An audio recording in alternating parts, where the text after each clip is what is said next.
저는 서울교육대학교 윤리교육과 교수로 재직 중에 있고요. 서울교육대학교 신경윤리융합교육연구센터장을 맡고 있습니다. 두 책을 쓰셨습니다. 도덕지능 수업, 그리고 최근에 번역서로 소크라테스 있으니까 조금 부담스러워. 양심이라는 번역서죠. 네, 번역서입니다. 그때 이거 어떻게 보면 신경과학으로 해명하는 인간의 양심. 질문 중에 추천해줄 만한 철학자가 이제 있을까라는 질문을 주신 분이 계셨는데요. 너무나 많아서 어떤 철학자를 소개를 해드리면 좋을까 고민을 하다가, 네, 그것도 밤새워서 고민을 하다가 아침에 아침 식사를 하면서 깨달음을 얻었습니다. 제가 최근에 번역한 그 양심, 네, 양심. 패트리샤 처칠랜드가 분석 철학자이면서 동시에 신경 철학의 권위자거든요. 근데 저는 이 책을 처음에 이제 번역했으니까 원서를 처음에 보고 너무 재밌었습니다.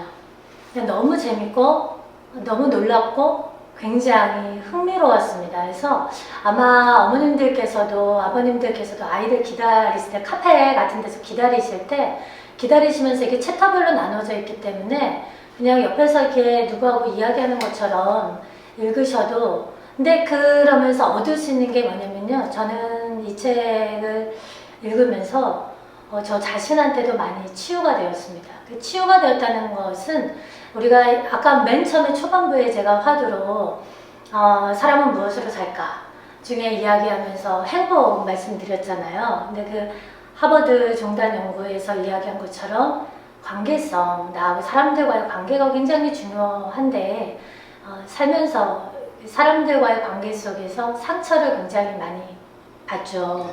네, 상처 안 받는다, 나는 절대 그렇지 않아 라고 말씀하신 분도 있으실까요? 아직 15살인 거예요. 네. 근데 그 무수히 저도 많은 이제 그런 경험들도 있고, 근데 그럴 때 항상 이제 고민했던 게, 왜 나하고 저 분의 생각이 다를까? 뭐 나하고 왜 저 사람의 생각이 다를까? 뭐 이런 고민들을 많이 하고 상처도 받기도 하고 그랬는데, 이 책을 읽으면서 이해하게 됐어요. 그 사람의 입장을. 그리고 저 자신의 입장도 이해하게 됐고, 내가 어떤 부분에 더 중점을 두고 또 때로는 어떤 부분은 무심해도 되는지. 그러니까 아까 그 사이코패시와 새심증의 그 설정점을 찾아서 중간, 중요, 아리스토텔레스의 그 중용을 항상 그 찾아가는 게 굉장히 중요하고, 그것을 얻는 그 통찰력, 안목을 저는 이 책을 통해서 얻었습니다. 그래서 저는 책을 읽으면서 어느 측면에서는 치유가 되는 경험을 하기도 해서요. 패트리샤 처칠랜드를 추천해드리고 싶습니다. 네.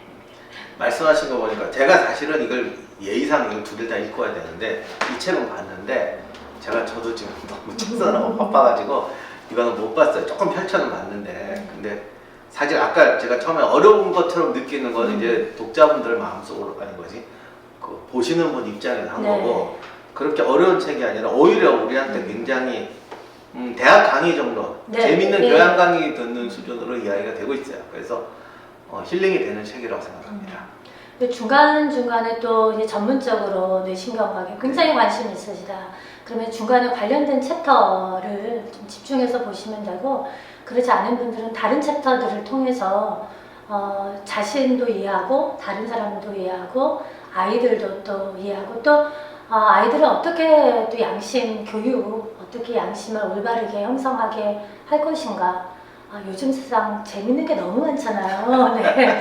저희 학생들하고도 얘기하다 보면 교수님 요즘 재밌는 게 너무 많아요. 이렇게 뭐 볼 것도 너무 많고 갈 것도 너무 많고 읽을 것도 너무 많고 할 것도 너무 많대서 뭐 많이 하냐 그러면 뭐 게임하는 친구들도 있긴 하잖아요. 뭐 중독까지는 아니더라도. 그런데 또 최근에 보면 우리나라의 마약 문제가 네, 심각하죠. 너무 심각한 것 같아요. 결코 마약 청정국이야 라고 말할 수 없어 라고 어떤 분들은 막 얘기하시더라고요. 그러면 이제 어머님들, 부모님들, 또 이제 학교에 계신 선생님들 걱정이 되죠. 뭐 자신뿐만이 아니라 우리 아이들, 학생들은 이런 환경 속에서 제대로 좀 걸어가야 될 텐데 그게 바로 가치관의 교육이고 도덕 교육이고 윤리 교육입니다. 그런 재밌는 것들, 그러니까 일부의 재밌는 것들은 무해하죠. 해가 되지 않고 즐겁고 그냥 말 수 있어요. 그런데 마약은 즐겁지만 독이 되는 거잖아요. 발을 디디는 순간 너무나 많이 저도 미국이나 이런 데서 그런 분들 이렇게 거리에서 좀 많이 봐서 굉장히 많이 심각한 것을 저도 많이 느꼈는데요. 정말 그 가치관의 교육이 정말 중요합니다. 네. 그 옛날에 우리 어르신들이 그런 말들 많이 했잖아요. 특히 뭐 자원봉사하는 분들 방송 같은 데 나오면 뭐 어떻게 하세요 그러면 네. 사실 남들은 내가 저분들을 도와준다고 그러는데 제가 더 많이 얻습니다. 저 많이 배워. 네. 기부하지만 제가 더 많이 얻습니다. 네. 사실 저도 그럴 때 보면 조금 가식적인 발언 아닌가 하는 생각 네. 많이 했어요. 네. 누구나 다 그럴 거예요. 그런데 실제로 이게 왜 그러냐면요. 정말 상담을 받잖아요. 근데 선생님 지금 내내 얘기하지만 도덕 가치관 없이도 그냥 살 수 있어요. 그러니까 그런 어떤 정리된 거 없이. 근데 애가 갑자기 물어봐요. 아빠, 나는 커서 뭐가 될까? 네. 그때 갑자기 이제 본인이 질문을 부딪히는 거죠. 나는 돈과 명예와 뭐 이런 것과 저런 것에 대해서 얼마나 표현할 수 있나. 근데 제일 나쁜 부모는 야, 다른 거 다 필요 없다. 돈만 있으면 최고다. 뭐 다 필요 없어. 돈만 있으면 행복할 수 있어. 본인의 가치관이 거기 튀어나오는 네. 거예요. 근데 그렇지 않고 되게 자녀 앞에서 솔직해지니까 아니야, 사람이 어디 양심을 지키고 살아야 돼. 그러면서 막 마음이 불안하면 못 견디는 거죠. 그래서 저는 제가 제 주변에 참 좋은 분들이 많았는데 자녀를 교육할 때는 딴 사람이 되는 거예요. 본인은 그렇게 성실하고 착하게 사는 분이에요. 저만 보면 너 순진하게 살면 너 보니까 순진한데 그런 세상 못 산다. 쏙는다. 그래서 그분들 다 착하고 훌륭한 분들인데 네. 한때는 내가 정말 세상 나가면 못 살까 이런 생각도 했었어요. 네. 근데 살아보니까 아니더구만. 네. 근데 진짜 중요한 말씀 하셨는데요. 인생에서 그 여러 인물들을 우리가 생각을 해보면 제가 도덕지능 수업 초반에 그 얘기도 제가 언급을 했는데요. 굉장히 성공한 인생, 그리고 제 일의 권력자가 됐던 사람. 근데 그 사람이 정말 행복했을까? 근데 그렇게 성공했던 그 사람이 누구냐면 히틀러거든요. 그렇죠. 네, 굉장히 많은 권력을 누렸고 어떻게 보면 인간의 그 권력의 의지의 정점. 네, 그리고 본인은 처절하게 노력했어요. 그렇죠. 네. 네. 근데 그 노력의 결과가 끔찍한 결과를 가져온 거죠. 그러니까 그 사람이 결코 우리가 행복하다, 본인이 정말 행복했을까 뿐만이 아니라 그 사람이 정말 행복하다고 볼 수 있는가 이런 거에 생각을 해보면 아까 봉사활동 이런 거 말씀하셨는데 그 연구 결과들이 여러 개가 많이 있는데요. 인간이 이렇게 감사하자 뭐 이런 얘기도 많이 하잖아요. 근데 실제로 감사를 하고 실제로 이렇게 봉사를 하면서 그 뇌신경 과학적으로도 달라진다고 해요. 물리적으로도 뇌의 부분이 좀 달라지고 자기에 대한 만족감, 자긍감, 자존감 뭐 이런 것도 굉장히 향상이 된다고 이야기합니다. 극단적으로 뭐 이 양심의 책에서도 나와요. 내가 이렇게 패들 처칠랜드 교수님이 이제 자녀가 2명이 있는데 그럼 내가 내 자녀 2명 돌보는 것보다 공리주의적으로 저기 아프리카에 있는 20명 내 자녀 버리고 그게 더 좋으네. 나는 결국 그렇게 할 수는 없다. 그렇죠. 그건 인간의 본성적인 본능적인 거죠. 그래서 저는 이제 그런 측면에서 인간을 더 잘 이해할 수 있었고 그럼에도 불구하고 또 내가 할 수 있는 선 안에서의 배려, 내가 할 수 있는 선에서의 나눔은 나중에는 다 이렇게 돌아온다라는 거예요. 그러니까 장기적인 관점에서 봤을 때.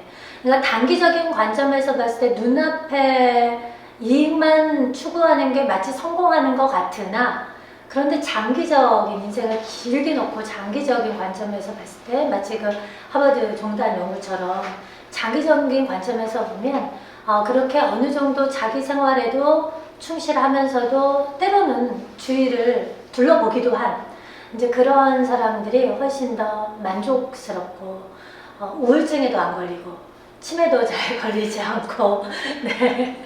그 사람들 리더십은 그건 종교적인 리더십도 네. 그렇고 기업적인 리더십도 그런데 어떤 분들은 아까 선생님 말씀하신 테크닉만 배우려고 그래요. 네. 그 처음에 직원 2명 놓고 할 때는 누구나 웬만한 사람은요 진짜 뭐 애인 문제도 챙겨주고 다 챙겨줘요. 그러다가 좀 사람 많아지고 이제 배신도 좀 실망도 네. 당해보고 그럼 이제 마음의 문을 닫게 되고 그렇죠. 이제 기능적인 테크닉만 배우는 거예요. 그러면 좀 편한 것 같아요. 근데 그런 분은 절대 성공 못해요.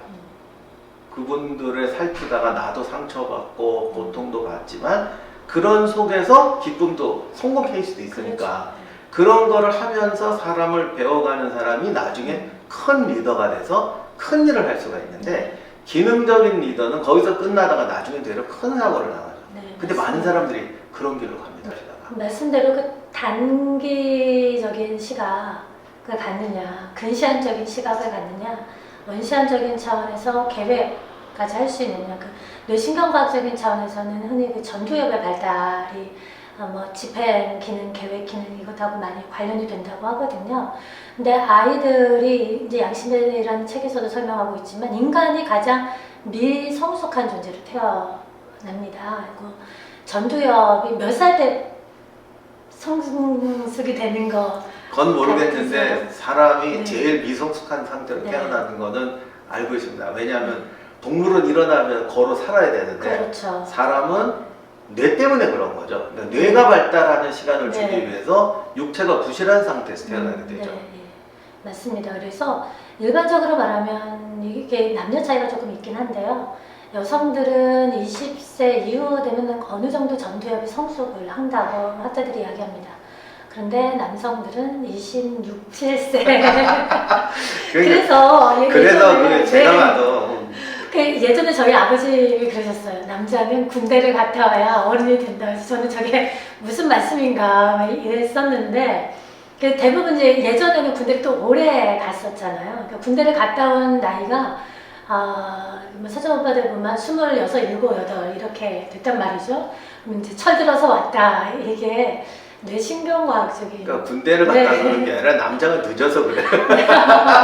아마 그 초등학교에 계신 이제 선생님들 혹은 초등학교 자녀분을 가지고 계신 부모님들은 아들과 딸 차이가 초등학교 5학년, 6학년. 네.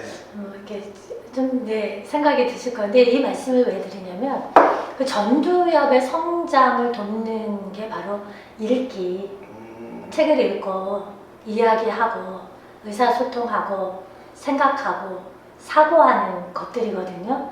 이게 아까 제가 길버트 라이를 잠깐 말씀드렸는데 방법적인 거라 피아노 하러 가서 레슨 받는다고 피아니스트가 결코 될 수가 없잖아요. 그것처럼 이게 하루아침에 되는 게 아니라서. 그런데 꾸준히 하게 되면, 그러니까 이제 연령은, 일반적인 연령은 그렇지만 어떤 사람은 40살인데도 아직 전두엽이 덜 발달해서 미성숙함 굉장히 충동적이고 공격적일 수 있고, 어떤 사람들은 뭐 20세 초반에도 굉장히 성숙한 모습을 보일 수도 있게 되는 거죠. 예. 만화에도 많이 나오지만 왜 책 많이 읽는 애가 애늙은이처럼 보이고 네. 그게 그러니까 과학적으로 맞는 말이라는 네, 거죠. 과학적으로 맞는 이야기입니다. 근데 이제 아까 제가 항상 이제 말씀드린 게 도덕 교육에 중요한 게 두 가지. 애정, 그러니까 애착, 그러니까 사랑과 정서적인 지원. 아이고 죄송해요. 네.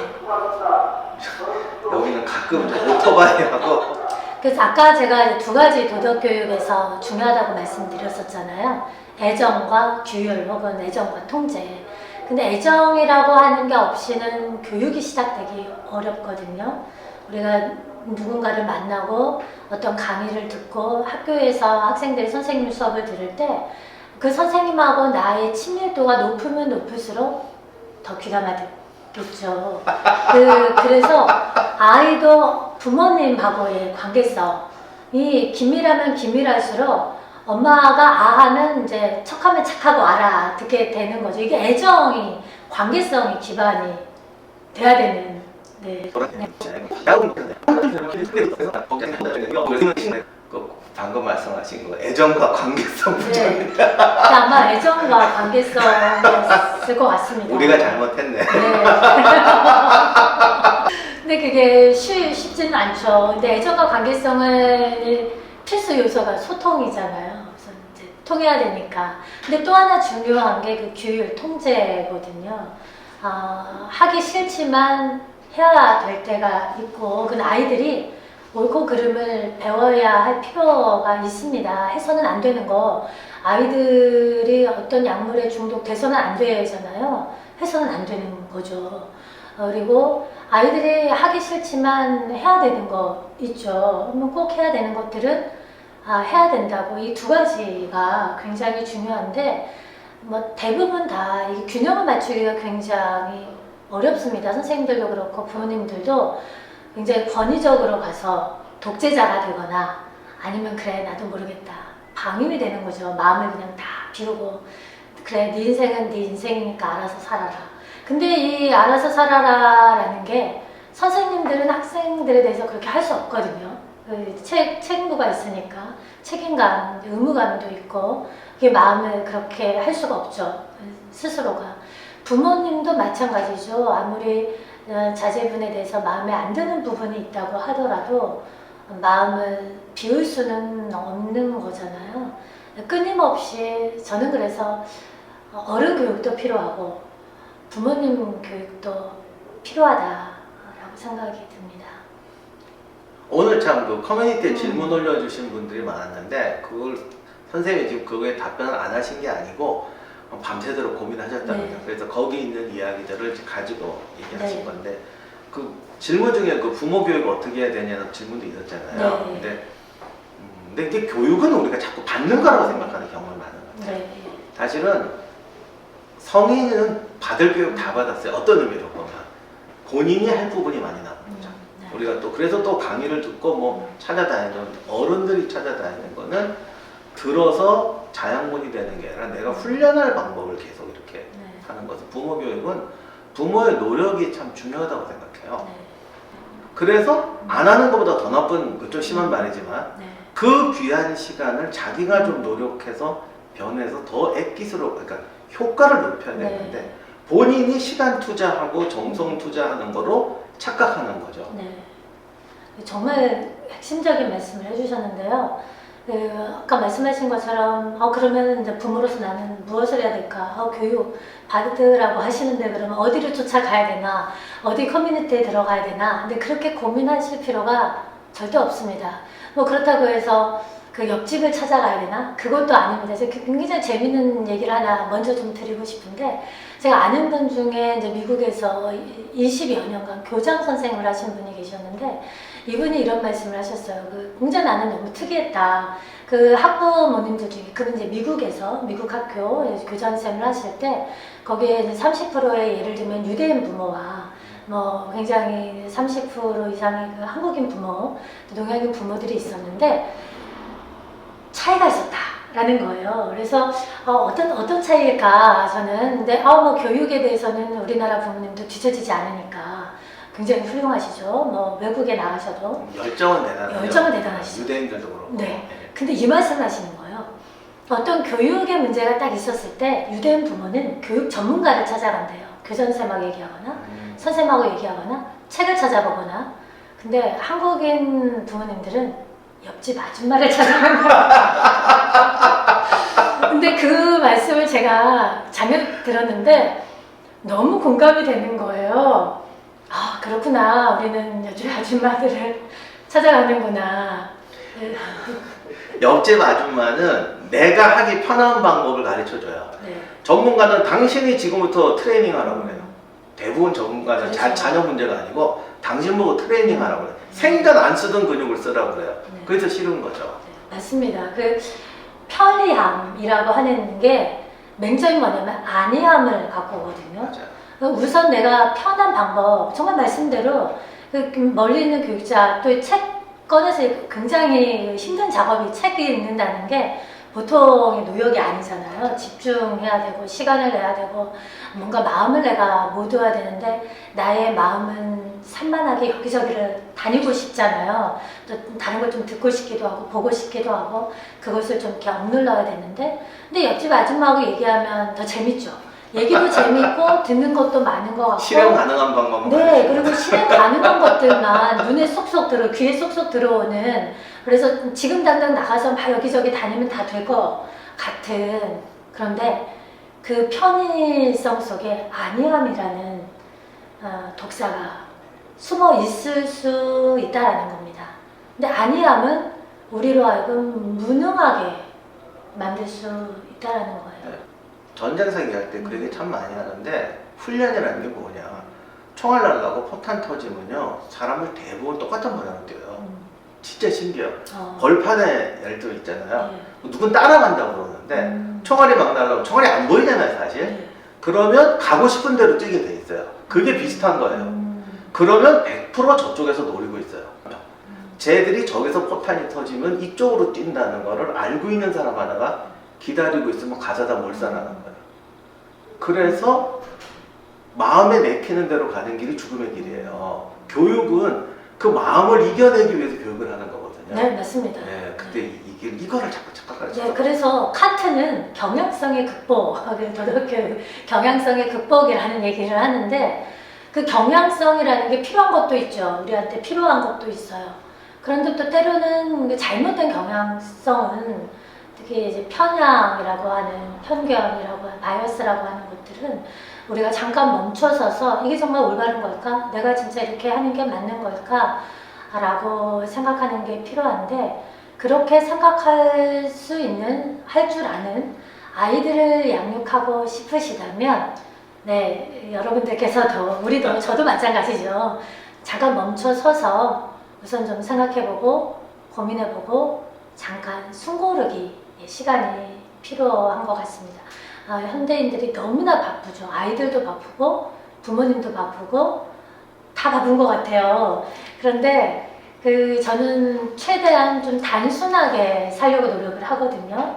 근데 단순하게 살려고 노력하는 것은 어떻게 보면 잠깐 멈춰서서 내가 정말 제대로 가고 있는지 이런 것들을 좀 생각해 보는 것 같은데 부모님들께서 지금 잘 해오셨지만 저는 굉장히 잘 해오셨다고 생각을 하고요. 또 좋은 질문들 주신 거 보고 제가 답변하기 어려울 만큼 어려운 질문들 주신 거 보고 정말 잘 해오셨지만 거기에 조금만 더 가미해서 다시 잠깐 멈추셔서 책도 한번 읽어보시고 아이들 무릎에 한번 앉히시고 한번 눈 한번 맞춰 주시는 걸 시작하신다면 또 다른 것들을 또 경험하실 수 있지 않을까라는 생각이 듭니다.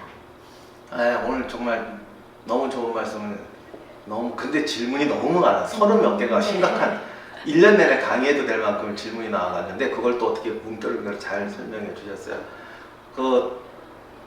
감사하는 마음이 많으시면 또 한번 보시도록 하겠습니다.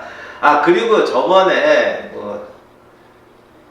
학교에서 한번 불러주셔갖고 내가 했는데 그게 유튜브에 나왔어요. 그랬더니 그때 그런 댓글 봤던 것 같아. 이분이 뭐 이런 것도 하지. 선생님께서 불러주셨습니다. 네, 제가.